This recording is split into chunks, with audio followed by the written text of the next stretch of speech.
Hello, hello. I hope you can all hear me and you can all see me.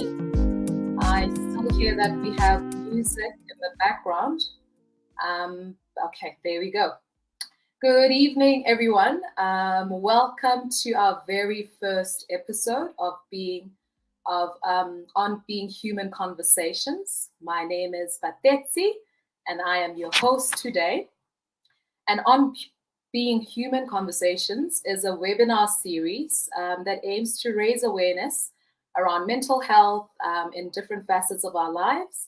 And the idea for me really today is to go beyond the couch, which I ordinarily see patients and clients in, and really extend the conversation outside of that and speak about pertinent psychological concepts and wellness topics and share it with the public. So I'm super excited to be doing this, and I'm super excited to be here today. This is a new project that I am starting this year, and I really do hope that you join me on this journey. So I will be bringing different guests over the course of the year. So we plan to have about 8-9 conversations. So I really do hope that these will be constructive, they'll be insightful, and that you also participate in the conversations. And please feel free to drop titles or topics around mental health, psychological wellness that you would like for us to discuss over the seminars, and we'll see whether we can incorporate them. So thank you so much for joining. And in today's episode, we will be talking about entrepreneurship well-being and mental health. And I have two very special guests, which is Lindsay and Matebe, who will be joining me today. They should be popping up on screen right now. But our first guest, Lindsay, is a co-founder and development and program manager at Further. Their community of change makers consists of over 120 social innovators and impact entrepreneurs across the country. Lindsay is a former magazine publisher, and she's passionate about creating spaces for collaboration and connections for entrepreneurs, but as well as in the broader community. So hi, Lindsay, welcome. Nice to see you on screen. Hi, good evening. Hi, and hi to the community out there. It's wonderful to be part of your very first installment. I feel very honored and looking forward to talking about a topic that is very close to my heart. Thank you, Lindsay, and thank you for making the time. And our second guest is Matebe. Matebe is an investment professional, entrepreneurship scholar, and an accomplished executive successful at leading teams through change, through strategic corporate renewal, and she also invests in new value propositions. She's a multi-talented leader with a solid career in information technology, telecommunications, and the financial services, as well as in retail. And also, Matebe hosts a podcast, which is titled Wellness for Entrepreneurs, which she will talk to us about a bit more during our conversation. So, hello, Matebe. Thank you so much for joining. Thank you. Good evening, Batetsi, Lindsay, and so grateful to be here. Thank you for inviting me. And good evening to everyone who's joining us and who will be watching this as well. Yes. I mean, this is a very new platform for me, so it feels very strange not to see the people we're speaking to. But hopefully we will get to connect and engage at the end of the conversation. We will have a segment on questions and answers, but please feel free to pop questions as we go along or comments, and then we may be able to actually highlight them on screen, and our guests can maybe answer or respond to topics that they feel they want to delve deeper into.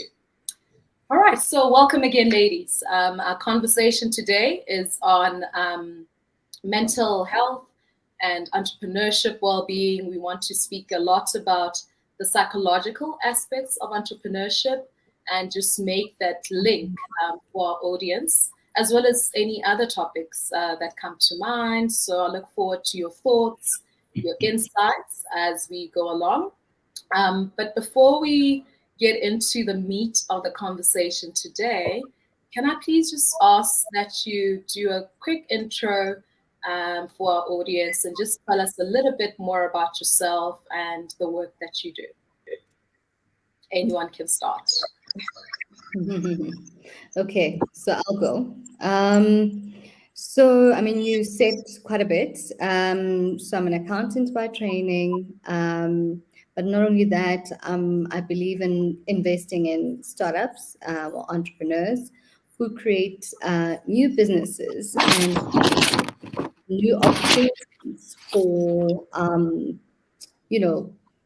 employment. And I think there's that social aspect to it in terms of creating employment. As you know, 90% of startups in developed countries, create, or rather, 90% of employment in developed countries comes from startups. In South Africa, it's actually 60%, sitting with a GDP contribution of 34%. So entrepreneurship is really an amazing space to be in, as an investor, as a podcaster, as a speaker, and that's really what I do in general. And I've been doing this for about 12 years. So yeah, I think that's what I do. Thanks, Matebe. Brilliant. Lindsay? Thanks, Matebe. It's so lovely to be sharing this conversation with you today. So as Batetsi mentioned, I co-founded Further with my business partner, Ian Calvert. And our mission at Further is really to grow and empower a community of purpose-driven entrepreneurs, social innovators, creatives, and we do that by nurturing their well-being and their personal development. We also facilitate peer learning and creating connections, collaborations, and exposure that really benefit not just the individuals or the entrepreneurs, but their businesses and their communities also. And we also design and implement holistic development programs to grow these individuals into high-performing leaders with sustainable businesses that have positive impact. So really, in short, is we are passionate about building stronger humans who build stronger communities, and that's really what we aim to do. We work with a variety of clients, including the SAB Foundation on their Social Innovation Awards program. We're doing some work with the Desmond and Leah Tutu Legacy Foundation, Alan Gray Orbis, Investec, Business Arts South Africa.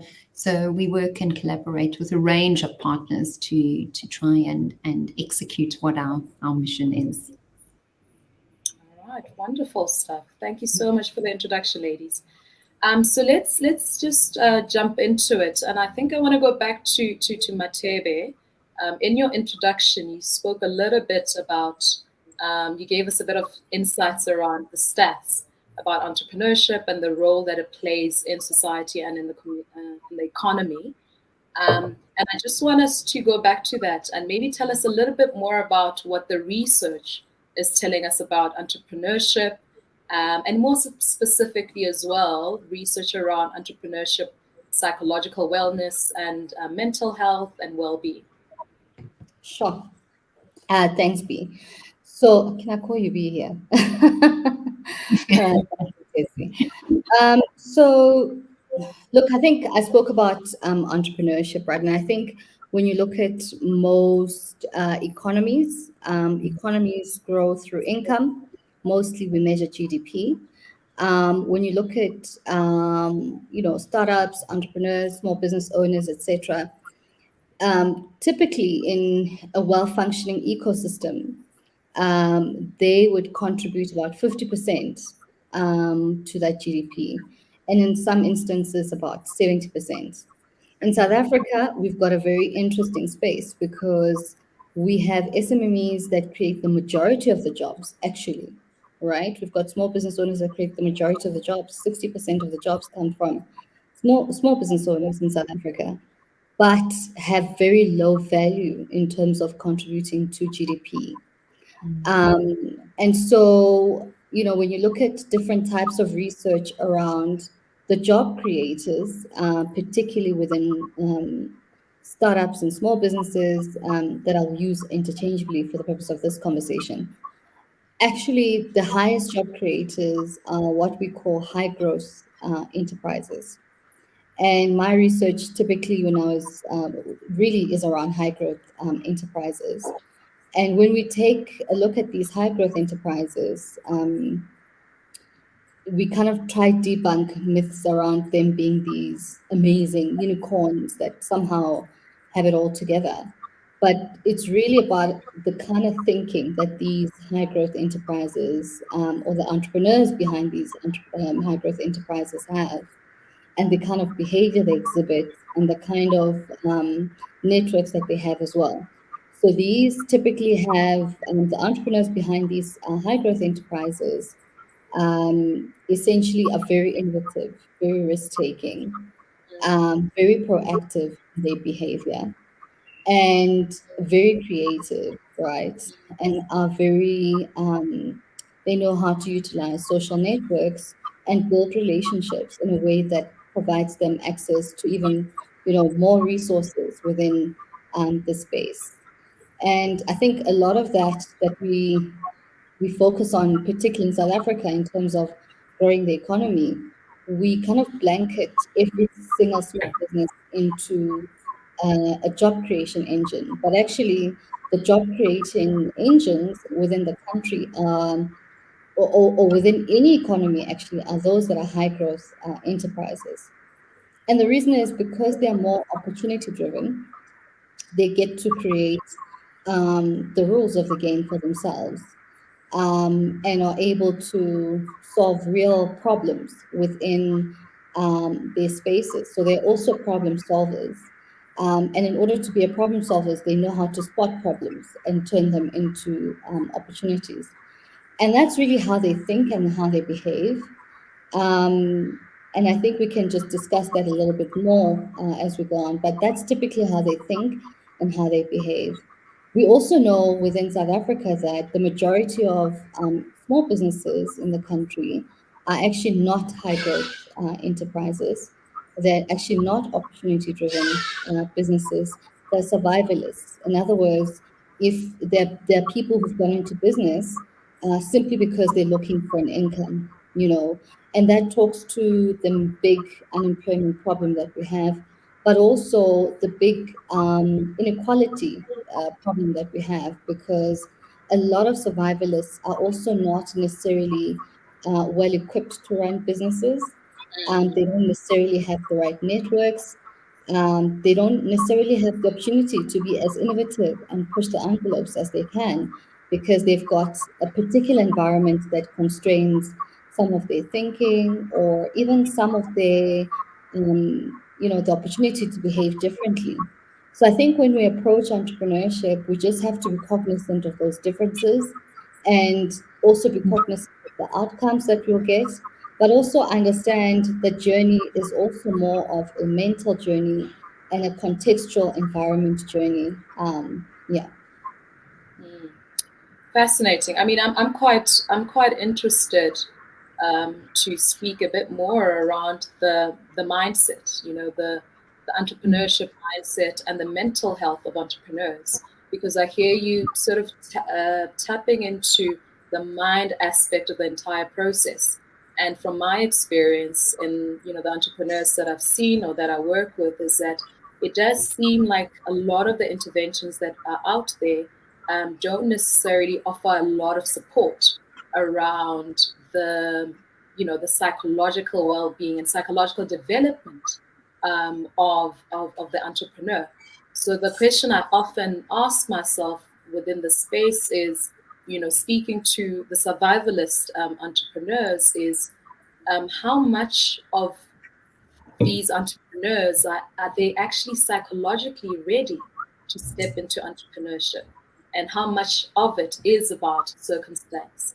And if it's about the latter, what does that mean around the mental health and well-being of entrepreneurs? So maybe, Lindsay, you can weigh in on that because you work with this very special group of people. Yes, I do. And I think just to build on what Matebe was saying is we often work with people who don't necessarily self-identify even as entrepreneurs. Often they are creatives, they are people who come up with a solution to a problem, and then all of a sudden they are needing to step into the role of entrepreneur, and it's not something that they necessarily ever thought that they would be doing. But to be able to realize their idea or their solution, the next logical step is to kind of step into that entrepreneurial realm and run a business, perhaps commercialize their idea, so on and so forth. So it's really interesting to work with a whole mixture of people that Matebe was sort of alluding to. You get different types of entrepreneurs, but if we take a step back, you get different types of humans too. And some people are just due to context, background, what they've been able to access. All those things matter, I think, in building a not just an entrepreneur, but a human, a functioning human who can realize their potential. I think what we are struggling with at the moment is that's one thing. You can cultivate and help and develop entrepreneurs. The hard skills are transferable. It's the mindset that is something that needs to really be invested in, and the person themselves before you can do so for a business. So that's really what makes our business, and certainly the programs we run, quite unique, is that we focus on the individual and then the business, because the one cannot exist without the other, really. So it's an interesting space, and I think in South Africa in particular, it's a challenging space, and not just for startups. I think for anyone who is running a business in this country, it's a very challenging time. I don't need to unpack all the things that are going on that really make every day a challenge. And it's now more than ever where people need to tap into things like resilience, and their sort of personal capacity matters most now than I think ever, off the back of COVID, off the back of our context as a country, load shedding, riots, floods, things that just are really out of our control. It's something where people really need that resilience. And we find that a lot of people have that ability. It's often that they just need to have it ignited. And I think the wonderful thing about our South Africanness, if I can put it that way, is that there is a resilience, I think. It's one of the positive things of having a very diverse background. We have a type of resilience, and we have a type of we're going to make this work. And often there is no other choice but to make it work. But it really, our role is to help support people on that journey. And well-being is an essential part of it. And I'm sure we're going to really unpack that a lot more. But I hope that gives an answer to your question. Mm-hmm. Thanks, Lindsay. I mean, both of you have used the concept, or rather the phrase, entrepreneurship, entrepreneurial mindset. Can you maybe explain that to us? What is an entrepreneurial mindset? Sure, I'm happy to. It's almost like a set of skills that enable people to identify and make the most of opportunities, overcome and learn from setbacks, and really succeed in a variety of settings, which really is what Matebe was actually saying as she sort of expanded on her. On the previous question, it really is about that positive mental sort of attitude and that creative mindset where you are able to spot opportunities even when things seem like very opportunity scarce. And almost that intrinsic motivation and drive, tenacity, that ability to really pursue, but also to really use your resources available to you, no matter how limited they are, and to harness them, whether it's your network or immediate sort of community. I think that's really how I view entrepreneurial mindset. Yeah.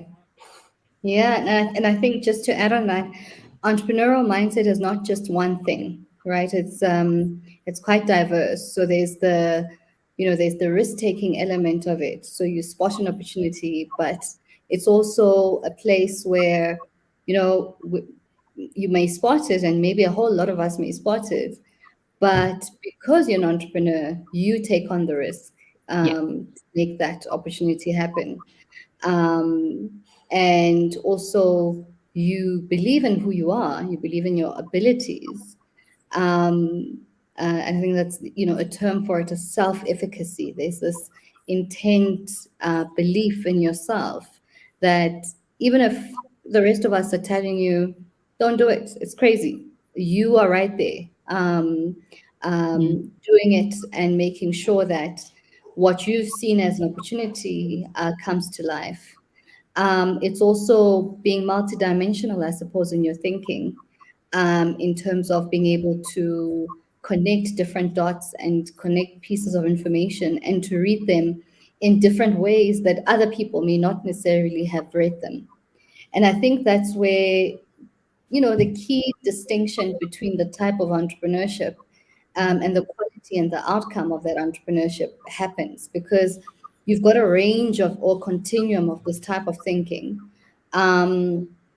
Those that merely spot, and opportunities are spotted and opportunities are not equal. So the other thing is some opportunities are riskier than others.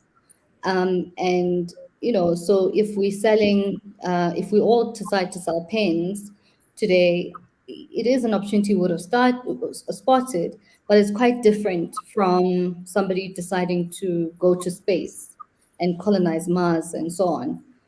Or somebody starting, an Uber type of business, whatever the case is. I think there's a continuum and a range of innovation, of risk-taking, of autonomy, of self-belief.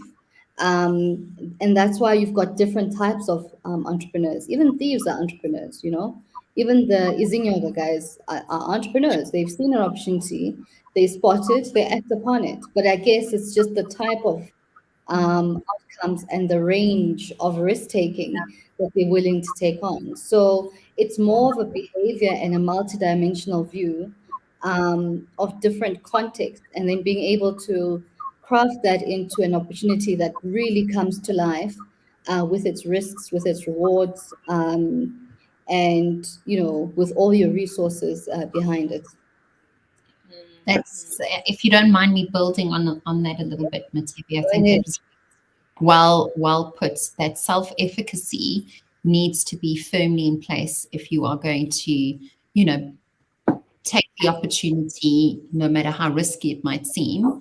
But if you don't have that self-efficacy and that belief in self, to really take those risks, and I think also to follow, not just to identify them, but to then format a plan, go forth, do it, execute it, and be consistent about it.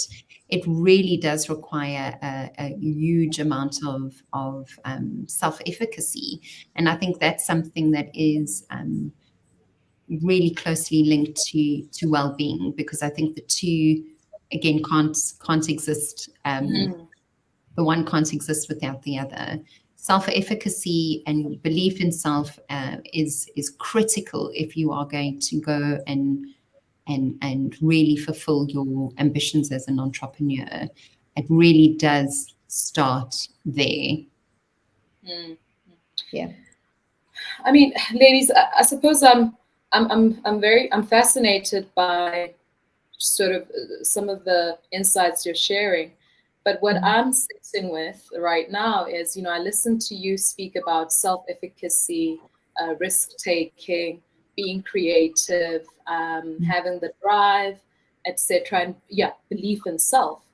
And those are really psychological traits that don't always just happen. And people need to really tap into that, and they need to go through a process that allows them to actually go inwards and develop that mindset that you're describing. And I wonder how many people actually have the privilege to do that, or have had the privilege to do that by the time that they want to step into entrepreneurship. So I suppose I'm curious to hear from your experience and maybe from some of the interventions that you've offered in your organizations, or just in your work with entrepreneurs. How do you support an entrepreneur that doesn't necessarily have a strong psychological base? They have the idea, they have the brilliant idea, but they have not done the work internally to really sustain them in the entrepreneurial journey. Yeah. So, I mean, what I wanted to say earlier actually was that Global Entrepreneurship Monitor, which is a long-term study on entrepreneurship across the world. So they've identified fear of failure as a key component of South African entrepreneurs specifically. So what that means is that most people identify opportunities. They think they've got the right skills to go into business, but they're scared to fail, right? And I think that is, it's really a combination of many things from a psychological perspective. It's a thing of, well, who do I know who's been an entrepreneur, who looks like me, who's taken this risk, who had similar resources and has succeeded, right? And it's also, what does my society value? My society values me to, go finish my studies, from my studies, get a great job, go up the corporate ladder, and make a lot of money. Or society thinks that the moment I become an entrepreneur, I need to be rich tomorrow, drive a BMW, live in a fancy house in Sandton or wherever. So I think all of that really, really impacts that fear of failure of entrepreneurship, that stops people from moving forward. And I think the most important thing to really think about as a society, but also in what we do in our different programs, with the many different hats that I wear, whether it's as an executive at work, taking care of an entrepreneurial development program, whether it's in my podcast and so on, is to make sure that we always showcase the right role models that look like us, that pretty much have the same resources as us, have the same backgrounds as us, but were able to make a success of themselves, and have also told honest stories about that journey, because it doesn't follow that, you start off today as an entrepreneur and tomorrow you're driving a BMW or Mercedes, and and unfortunately also the media tends to highlight those people whose houses have been repossessed, and we shun upon those guys because they are deemed a failure. No one wants to be a failure. So I think it's important to highlight the painful journeys, the painful part of being an entrepreneur, and also show those that have succeeded. And in the program that I run, and I know, Lindsay, you have a similar model, I've been intentional in terms of building a community of entrepreneurs around us who share with each other, who are just as inquisitive, about new developments, who don't hide away when things have gone wrong, because it's so important to be able to support each other in those spaces and be able to pivot, and say, it didn't quite work out for me, but I tried something else. So I think that fear of failure is really important to deal with from a role model perspective, from a community perspective, but also that work around focusing on the individual, and understanding the individual's strengths, their vision, their mission, what makes them happy, what makes them excited, is so critical, because many times they won't look like what this society Yeah. is expecting. They Yeah. won't be at a space in their life, in their lives, of what society is expecting of them. But if they're passionate about what they do, if they have the right community that supports them, if their technical skills are being built, but also they've got an open door to people who've been there before them, I think that also helps. So I'm just going to pause there. Yeah, I mean, before I hand over to Lindsay, I wanted to just sort of maybe also give the flip side to the fear of failure, because what I've also seen in my work is also the fear of success, and how psychological barriers and stumbling blocks, which can be behaviors or thinking patterns, start to dominate as a person. It's often enough, it's when they're close to success, actually.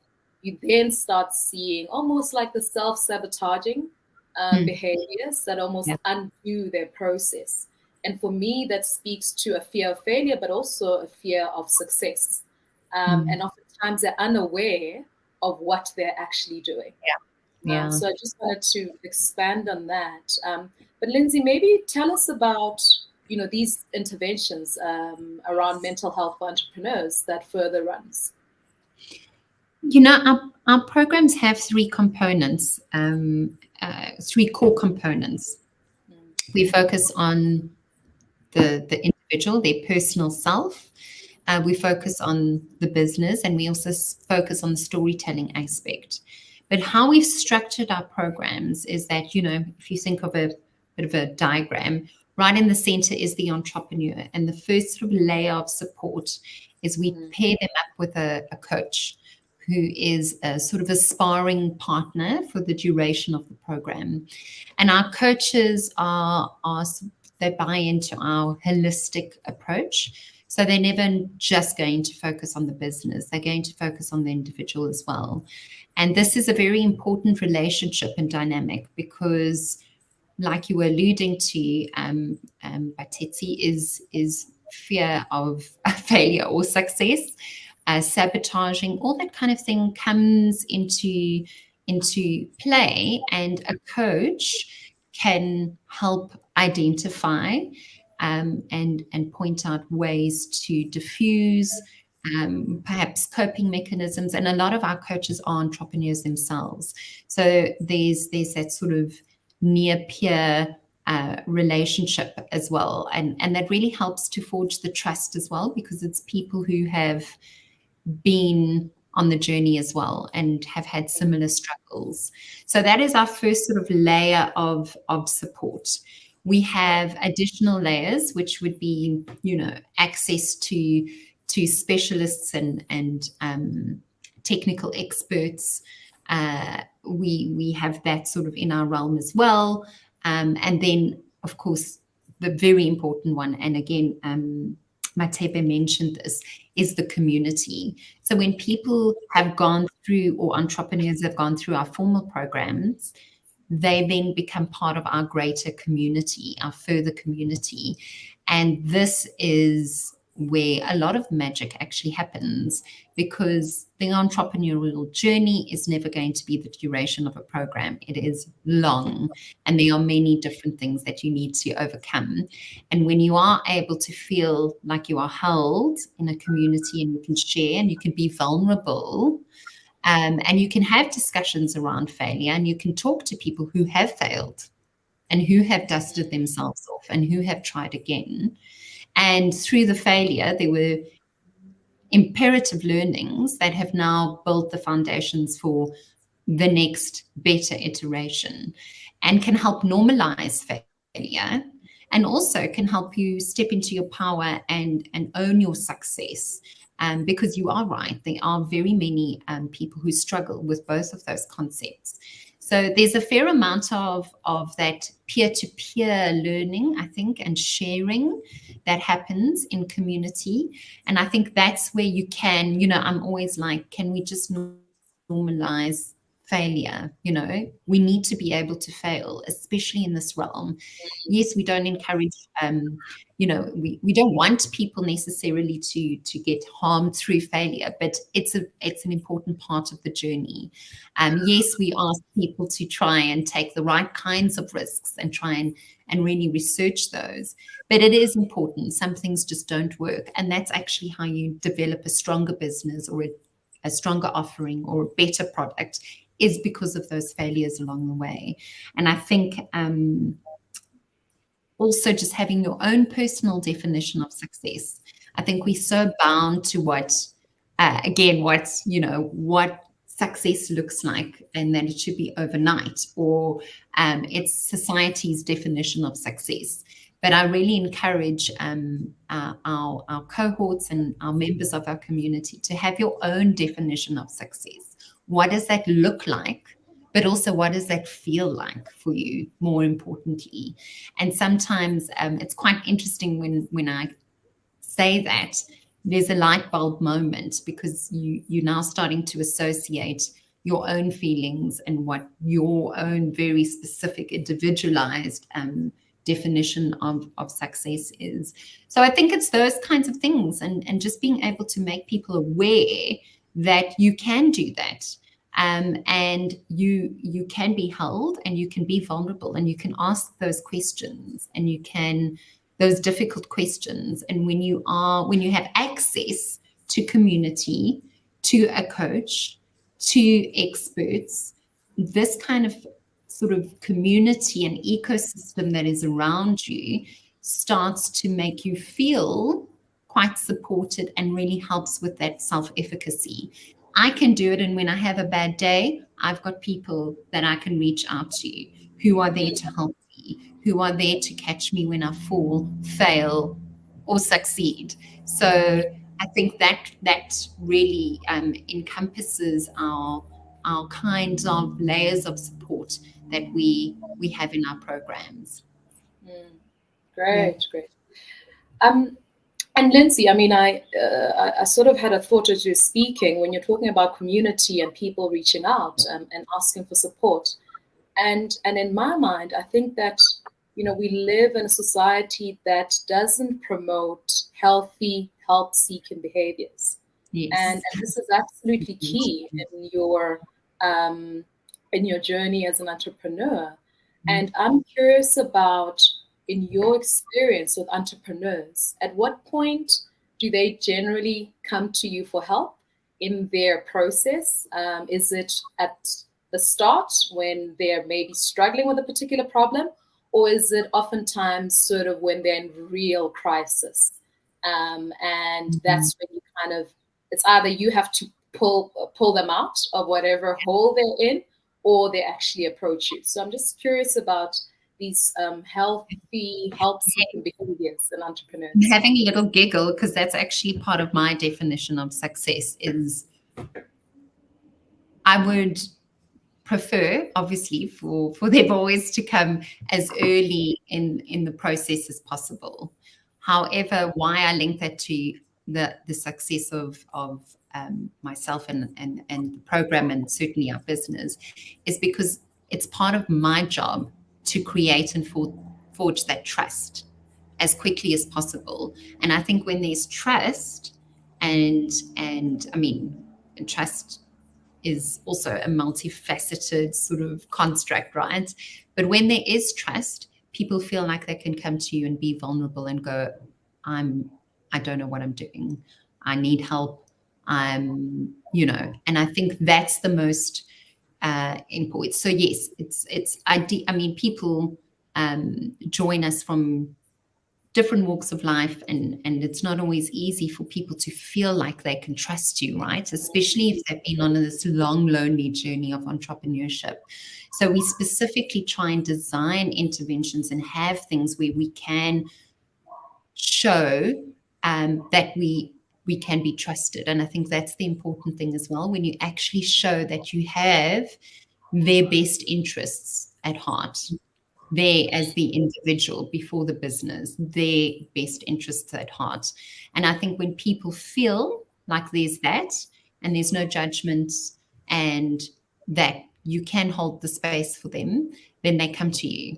And I think that for us, I mean, in an ideal world, we would be able to create that level of trust really early in a program so that people feel like they can come immediately. In fact, we actually try and start that process before the actual program kicks off, so that when we are in full swing, people feel that there's an ease of communication, but also just someone who can understand, listen, and advise, guide.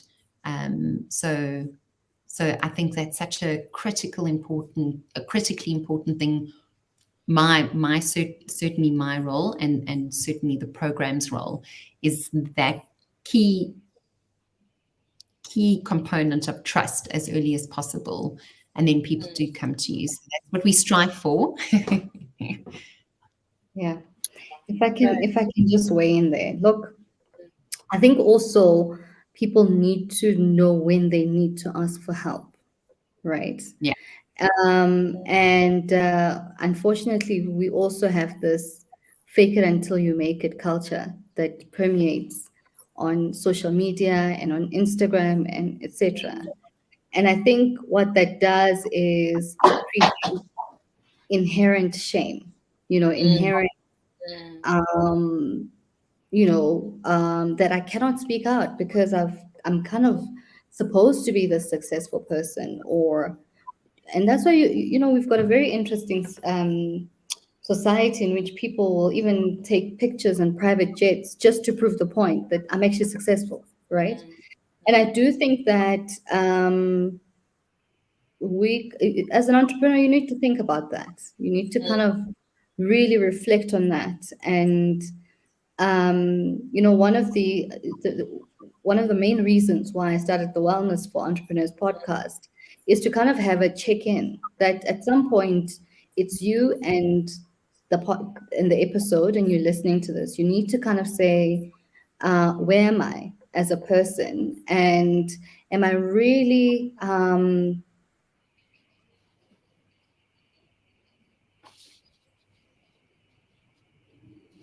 think we've lost Matebe there. So I think she was just sort of telling us about her wellness podcast for entrepreneurs. So it might be load shedding. It might be a connectivity issue. So hopefully she'll join back in just now. But we will be opening it up for questions. But before we get into questions, I suppose the one theme that, actually not a one theme. As Matebe was speaking earlier on, I thought about some of the themes that I've seen in the work that I do with entrepreneurs is that they struggle a lot with shame, and they struggle a lot with authenticity. They struggle to be authentic because there is this representation of who they are, whether it's in the media or in their families or how they've identified. And when they are not in that space where they are successful or they're achieving in the way that they need to achieve, it leaves them very isolated and with lots of feelings around shame and also guilt around not making it in the way that they feel they should. And also for some people, there's a huge dependence from external parties, whether it's family, whether it's investors, on their success as entrepreneurs. So that can also really be isolating. So Matebe, we lost you there. We're glad you're back, but you were still telling us about your podcast that you run. And I want us to maybe you tell us a little bit about that before we move on to the Q&A section. Tell us why you invested your time in this podcast and how it's entrepreneurs. Yeah, so I do think that and actually in my life as an investor in entrepreneurs for quite a few years, what I found a lot of entrepreneurs focus on is the financial capital So I need to be able to first raise capital. Nothing wrong with that. I think it's a normal progression to think about how to fund your business. But I think there's very little focus on the actual asset, which is your mind, as to and how you think. If you remember in the beginning, we spoke about entrepreneurs are innovative, they're creative, they spot problems, and so on. And I think that requires precision, that requires a moment to reflect, that requires some thinking. And that requires to understand those nuances in how, we see things as people, and how they can actually translate into new problems to solve. And I think that's particularly why I started Wellness for Entrepreneurs, because it covers both, the mental and psychological part, but also the nuances in terms of thinking and creativity, starting from, the way we're born, the way we're parented, the way we're raised, whether we ask questions, whether we're told to ask questions, whether when we ask questions, those questions are accepted, and not that we're labeled, oh, you know it all. Because unfortunately, in entrepreneurship, you need to ask questions. And so, it also covers culture, our culture as South Africans, as Africans, and how that influences our thinking and the type of entrepreneurial ventures that we're going into. It also covers reflection. How do you reflect on your own, and how do you actually become more aware of your thoughts? Through metacognition, which is basically thinking about thinking, and how you're able to say, maybe I could have handled that situation differently, or actually, I'm scared to do this thing. That's why I can never commercialize. I'm just so close to success, like you said, Batetsi, but actually, I'm now going to self-sabotage, which is what we call metacognition, which is thinking about thinking and reflecting. And back to the point I was making around then being able to ask for help. It's at that point you're then thinking about, actually, maybe I'm not as confident in this area as I should have been, or maybe I'm just pretending to know a lot of things and I don't. And how do I begin to surround myself with people that are able to help me, whether it's a co-founder, whether it's an employee, whether it is anyone in the programs that Lindsay was speaking about. So that's really meant to be the tool to guide entrepreneurs and be conscious of your thinking on and how that actually impacts your business outcomes. Thank you so much for that illumination, Matebe. So I'm just aware of our time. So we are left with about 5 minutes. So maybe let's go over to our chat and see whether we have questions or comments. And we do have the first question, which says, statement first, by the Safe Haven, who says, great conversation, ladies, very insightful. And the question is, what does work-life balance mean to you? And how does one maintain this as your business grows? Wow, Lindsay. The one thing about entrepreneurship that I'm going to take a first stab at this, it impacts every single part of your life. Yeah. You don't go into business and then you say, well, today when I go to the office, I'm in business, and then when I come home, I'm not. And I think that is why we're having these conversations as well, because they're meant to kind of create those spaces for entrepreneurs to somehow reflect in terms of where they're at, because you're constantly thinking about business. You're at work, you're thinking about business. You're having a conversation, you're learning a new skill. You're at home, you're thinking about business. And so at some point, there isn't that work-life balance. Unfortunately, at some point, you can't say that I'm working 50% of the time, and then I'm going to spend some 50% of the time, at home with my family. Unfortunately, it all goes into one. And just a funny story, my mom is an entrepreneur, and sometimes I pick up the phone and I want to speak to my mom. I don't want to speak to the businesswoman. But I'll pick up the phone, speak to her, and there you go. Something I say just triggers, oh, by the way, we need to check on this and that and this and this. So unfortunately, entrepreneurship becomes a way of life. And I think it's really you in your mind, and how you become so conscious of creating spaces for your own self that keep you sane.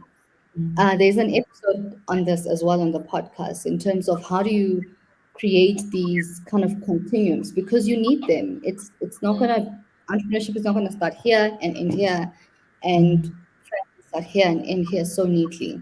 But you need to find a way to make the blending work so well for you.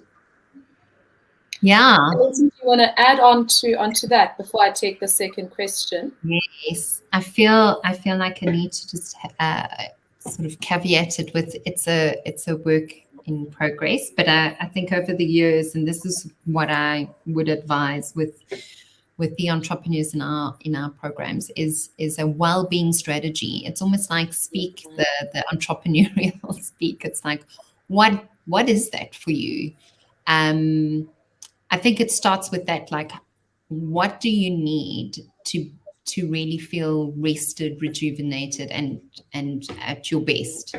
And once you actually unpack that, and then you kind of go, well, what do I need for that? Is it more time for reflection? Is it being out in nature? Is it actually something completely different? And really just sitting down, taking note of what it is that actually fills your cup, and then literally figuring out ways of how to implement that into your life and make it a discipline.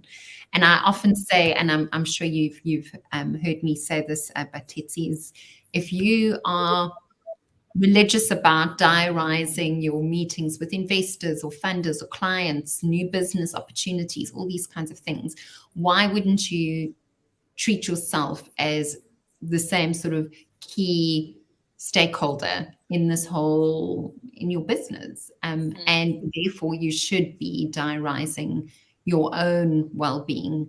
A lot of people often feel the shame of, like, it's especially women, it's selfish to do so and that kind of thing. But if you don't actually tackle it like that, I just don't think you ever get round to doing it. It's got to be something that you actually consistently do, so that your cup stays full and that you are able to tackle the very many challenges that come towards you on a daily basis.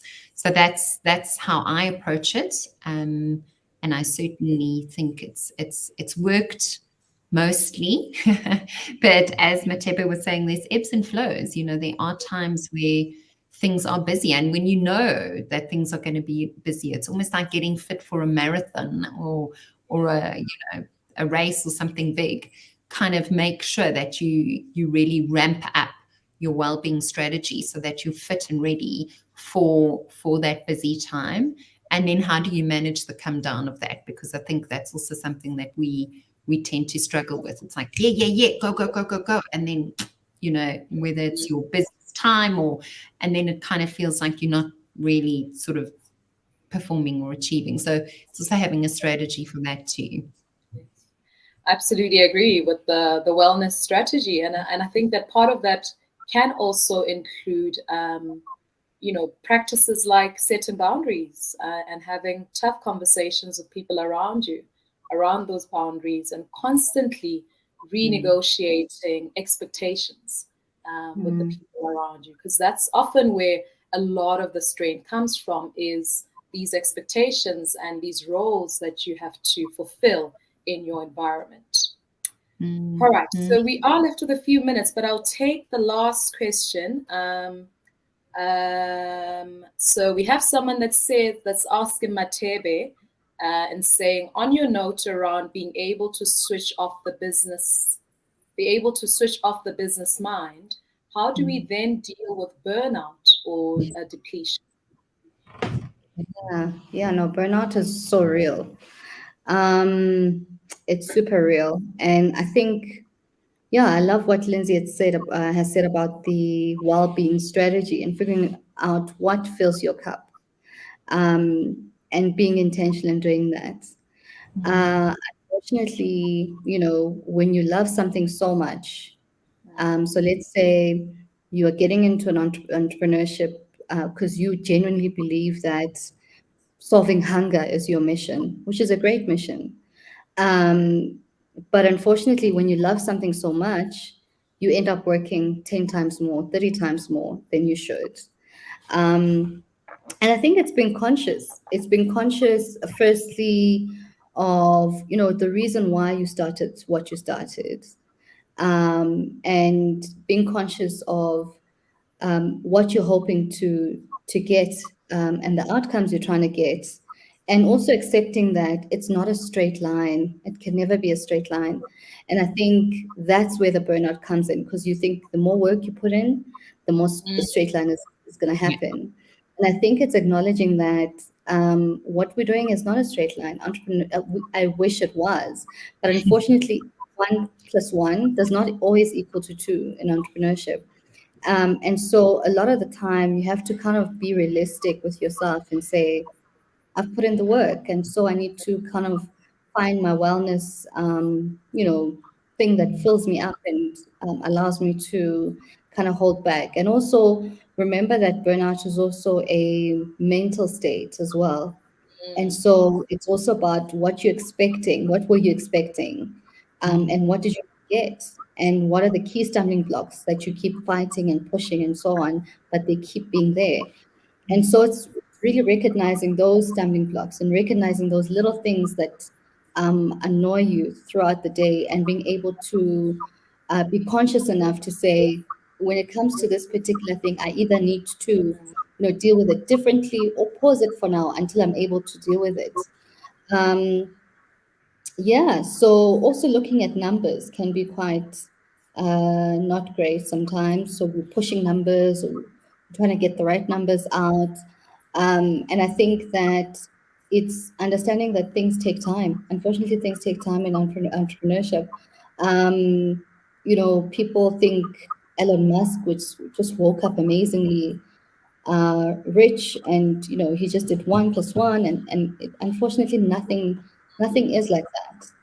And it's accepting that that is the way it is, but also being able to find a space to renew your hope. And when you get to the point of hopelessness, I think that is the point where it gets quite dangerous. So you constantly, sorry, not obviously, you constantly need to renew your hope in things, and find spaces and people that are able to do that for you, that are able to help renew your hope, that are able to honestly, genuinely keep your passion alive of why you started in the first place. And take a break if you need to. Things are not working out, take a break. You owe it to no one to kind of keep going. So really take a break when things are not going, and try reflect, and try and take some time out. So before you get to the burnout stage, if you're at the burnout stage, I think Batetsi here is the good doctor, actually, in terms of psychology and all of that. But then also you have to deal with the the psychological part of it, or rather the health part of it. It's the medical part of it. Sorry. Then you have to acknowledge it as a medical condition as well, and be able to look for the right medical help as well when you are actually burnt out. I know it's sometimes tough, because then it also means paying more money. But unfortunately, we need to, in fact, fortunately enough, we are our best assets. So we need to be able to put money aside and invest in ourselves. That's the other thing entrepreneurs don't do, by the way. We literally don't invest in ourselves. We don't invest in our well-being. We don't invest in going to the gym first, getting a nice medical aid. And, so we need to be able to do that as entrepreneurs. Yeah. Absolutely. Sorry, ladies. Yeah, we are at time. I'm just holding that in mind. So maybe 10 seconds, Lindsay, and then we try. So we can close off. I think just burnout is is it's severe and it's very prevalent. And I think if we can try and have our well-being strategies in place so that you can prevent that. One of the key things about my well-being strategy is being able to have a community I can be vulnerable with and ask for help, but also to hold me accountable to not just doing well in my business, but also doing well for me. Am I really looking after myself as well? So I think I would encourage you to factor in community as a key component of well-being, so that you have people to fall back on, that you can trust, and that can step in and step up for you when you can't do it for yourself. Absolutely. Thank you so much, ladies. And I suppose the one sort of sentence, the one line that I'm taking away from this conversation actually is that entrepreneurship is a process of personal development. And I'd say that it is one of the greatest processes of self-development, and that when you are going through that process, it's important to invest in different aspects of who you are as an entrepreneur. So thank you so much, ladies, for joining me this evening. And thank you for making time out of your family life. I do respect family boundaries. So I feel very privileged to have had you this evening. And I know that we have a few more comments and questions from our audience. We will answer those offline on our Instagram page. So thank you to you too for joining in today. And I look forward to seeing you at our next On Being Human conversations. So have a good evening, everyone, and see you in a month's time. All right. Lovely. Bye-bye. Thank you. Take care. Take care.